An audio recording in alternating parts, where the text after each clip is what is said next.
नमस्कार, welcome to right to no.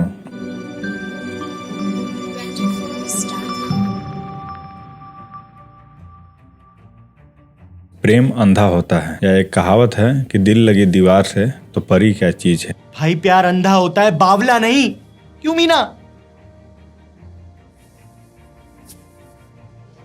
लेकिन श्रद्धा का दिल लग गया था कातिल से, और इसी का नतीजा हुआ कि आफताब ने श्रद्धा का 35 टुकड़ा कर दिया। अगर शरीर के हाथ पैर को भी अगर 5-5 टुकड़ा भी किया जाए तो 5 चौका 20 होता है। उसके बावजूद 15 टुकड़ा उसको करना था। माथा का टुकड़ा आप कर नहीं सकते हैं, तो आप सोच सकते हैं कि कितने ही विभत्स तरीके से उसने 35 टुकड़े किए होंगे श्रद्धा का। दिल्ली में आकर एक नौजवान इतना बेखौफ है कि 18 दिनों तक लाश के टुकड़े को लेकर के वो पूरी दिल्ली में कहीं न कहीं किसी एरिया में जाकर के लाश के टुकड़े को फेंकता रहा और पुलिस को इसकी भनक तक नहीं लगी। आज हम बात करने वाले हैं श्रद्धा वालकर और आफताब पूनावाला के कांड की।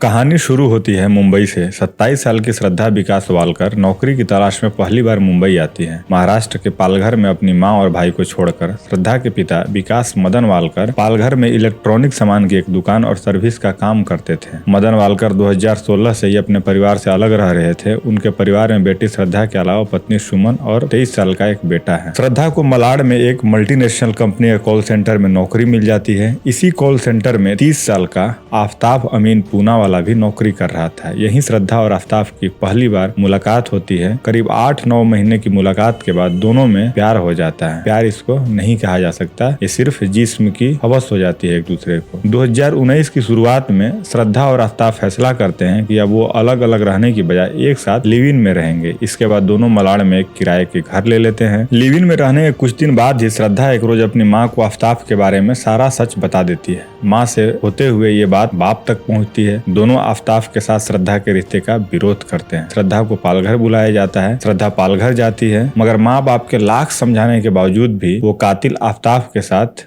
रहने के लिए अड़ी रहती है और शादी की जिद करती है। माँ बाप के गुस्सा करने पर आखिरकार श्रद्धा घर से अपना सारा सामान उठा करके और कातिल आफताब के साथ चल देती है। और जाते जाते उसने अपने माँ बाप से कहा भी कि अब ये समझ लेना कि आज से आपकी कोई बेटी नहीं रही। अब कुछ वक्त तक श्रद्धा और उसके घर वाले एक दूसरे से दूरी बना लेते हैं। लेकिन श्रद्धा के दोस्त हमेशा श्रद्धा के बारे में जानकारी उसके माँ बाप को सोशल मीडिया के माध्यम से देते रहते थे। इसी दौरान 23 जनवरी 2020 को श्रद्धा की माँ सुमन की मौत हो जाती है। मौत से पहले सुमन बीच में अपनी बेटी से फोन पर बात किया करती थी। माँ की मौत की बात सुनकर वो पालघर आती है, लेकिन फिर सारी रस्में निभाकर वापस मुंबई कातिल आफताब के पास पहुंच जाती है। मौत से पहले श्रद्धा की माँ सुमन ने अपने पति को बताया था कि आफताब मारपीट करता है, उससे झगड़ा करता है। माँ ने समझाया भी था कि अब आफताब को छोड़ दे, लेकिन तब श्रद्धा ने कहा था कि आफताब ने माफी मांग ली और सुधर गया है। कुत्ते कभी सुधरते हैं क्या? माँ की मौत के बाद श्रद्धा ने अगले 15-20 दिनों में अपने पिता से कुल 2 बार फोन पर बात की। पिता ने बताया कि तब भी उसने ये कहा था कि आफताब उससे मारता पिटता है। तब पिता ने भी उससे रिश्ता तोड़ लेने की बात कही थी, लेकिन वो नहीं मानी। इसके बाद करीब 2 साल तक बाप बेटी में कोई बात नहीं हुई। अलबत्ता श्रद्धा के पिता उसके दोस्तों से बीच में उसकी हालचाल लेते रहते थे। 8 मई 2022 को श्रद्धा और आफताब मुंबई छोड़कर दिल्ली आ जाते हैं। इसके पीछे 2 कारण होता है। एक कारण होता है कि श्रद्धा के साथ साथ आफताब का परिवार भी इस रिश्ते के खिलाफ था। दूसरा, दिल्ली में बेहतर नौकरी की उम्मीद में ये दोनों यहाँ आ जाते हैं। दिल्ली आने के बाद दोनों पहली रात पहाड़गंज के एक होटल में गुजारते हैं। फिर कुछ दिन के बाद इन्हें छतरपुर पहाड़ी इलाके में घर मिल जाता है। दिल्ली आने के बाद श्रद्धा नौकरी की तलाश शुरू करती है, जबकि आफताब को एक कॉल सेंटर में काम मिल चुका था। श्रद्धा से उसके पिता या भाई के अरसे से बात नहीं हो रही थी, पर श्रद्धा के दोस्तों के जरिए उन्हें ये पता चल चुका था कि दोनों अब दिल्ली में हैं और छतरपुर कहीं एक इलाका है, वहाँ पर रहते हैं। अब यहाँ पर ट्विस्ट ये आता है कि श्रद्धा के पिता को शक तब हुआ जब 14 सितंबर को श्रद्धा के भाई श्रीजय को श्रद्धा के दोस्त लक्ष्मण नाडर ने फोन कर बताया कि पिछले 2 महीने से श्रद्धा का जो मोबाइल है वो स्विच ऑफ है। क्या तुम्हारे पास उसका कोई फोन आया है? ये सुनकर श्रद्धा के पिता ने लक्ष्मण को फोन मिलाया और उससे अपनी बेटी के बारे में पूछा। लक्ष्मण ने बताया कि अमूमन हर 2-3 दिन में श्रद्धा से उसकी बात होती रहती थी, लेकिन पिछले 2-2.5 महीने से उसका कोई बात उससे नहीं हुआ और उसका मोबाइल स्विच ऑफ है। श्रद्धा के पिता ने यह सुनकर श्रद्धा के बाकी दोस्तों को फोन घुमाया। कहीं से भी कुछ पता नहीं चलने के बाद तो उन्होंने आकर के दिल्ली के छतरपुर इलाके में महरौली थाना को आवेदन दिया। 9 नवंबर को महरौली पुलिस ने श्रद्धा के विकास वालकर की शिकायत पर श्रद्धा की गुमशुदगी की रिपोर्ट लिखी। उन्होंने दिल्ली पुलिस को श्रद्धा और आफताब के रिश्ते और दोनों के लिव इन के बारे में बताया। इसके बाद जब दिल्ली पुलिस ने छानबीन की तो पता चला कि आफताब ने श्रद्धा को मार दिया है। और वो 18 मई की रात थी जब आफ्ताब और श्रद्धा का झगड़ा हुआ। झगड़े की वजह वही पुरानी थी, छोटी मोटी बात। श्रद्धा शादी करना चाहती थी और आफ्ताब हमेशा की तरह टाल रहा था। मगर इस रात झगड़ा इतना बढ़ गया कि गुस्से में आकर आफ्ताब अपने संस्कार से आगे बढ़ करके और इसके गले को दबा करके लाश को 35 टुकड़े में कर दिए। अगले रोज यानी 18 मई के बाद 19 मई को वो लोकल मार्केट में गया और वहां से एक बड़ा फ्रिज खरीद कर ले आया, साथ ही एक बड़ी आरी। घर आने के बाद अब वो बाथरूम में बैठकर लाश के छोटे छोटे टुकड़े करना शुरू करता है। छोटे छोटे पॉलीथीन वो पहले ही ला चुका था, पर चूंकि मई का महीना था, गर्मी तेज थी, लाश लगभग 24 घंटे पुरानी होने वाली थी, लिहाजा बदबू आनी शुरू हो गई थी। अब वो लाश के टुकड़े करता, बाथरूम साफ करता और बीच बीच में पूरे घर में परफ्यूम डालता था। और इस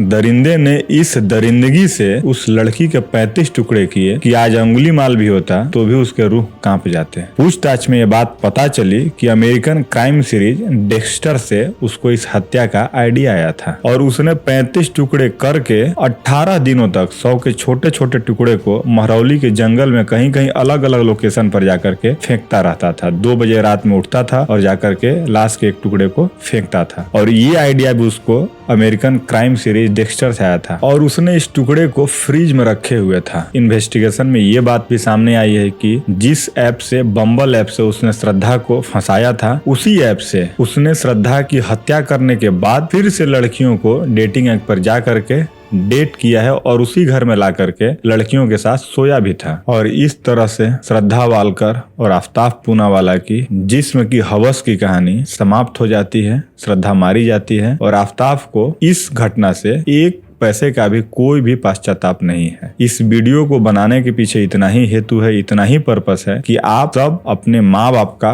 बात सुने और हर पल हर समय अवेयर रहें। और इंसान कितना भी आपका नजदीकी क्यों न हो, उसके ऊपर हमेशा कुछ न कुछ परसेंटेज अविश्वास आप करते ही रहें। अगर श्रद्धा वालकर इतना ज्यादा विश्वास उसके ऊपर नहीं करती तो शायद आज जिंदा होती। और इस तरह से ये कहानी खत्म होती है और श्रद्धा वालकर और आफ्ताब पूनावाला की दर्द भरी जिस्म की हवस की कहानी खत्म हो जाती है। इसको प्यार बिल्कुल भी नहीं कहा जा सकता है, क्योंकि अगर वो प्यार करती तो माँ बाप को इस तरह से अबेंड करके नहीं जाती। अगर कोई प्यार करता है तो उसे सब कुछ से प्यार होता है। अगर जंगल में कोई एक फूल खिला है और वो खुशबू दे रहा है तो वहाँ राजा जाए या रंक जाए, वो सबको खुशबू उसी मात्रा में देता है। अगर श्रद्धा को आफ्ताब से प्यार हुआ रहता तो वो माँ बाप से नफरत कभी नहीं कर पाती। इसे प्यार कहना बिल्कुल उचित नहीं है। प्यार बिल्कुल एक सुपर कॉन्शियस लेवल का चीज है। और आज श्रद्धा 35 टुकड़ों में ईश्वर के चरणों में पड़ी हुई होगी। उस बाप के आप हृदय को सोचिए, कितना ही व्याकुल नहीं होगा। उस भाई के आप स्थिति को समझिए, कितना दर्द से भरा हुआ होगा कि लाश को जा करके जंगल जंगल पुलिस एक एक कोने से निकाल रही है और उसे इकट्ठा कर रही है। आफ्ताब एक विचार है,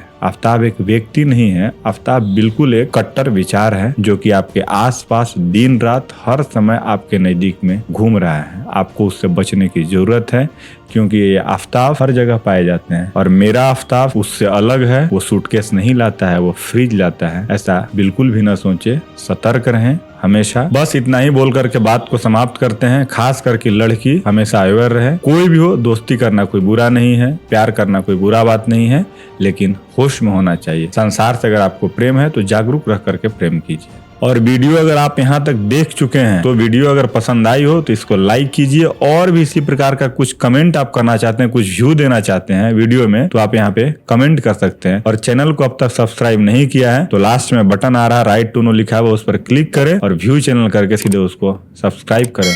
धन्यवाद। जय हिंद, वंदे मातरम,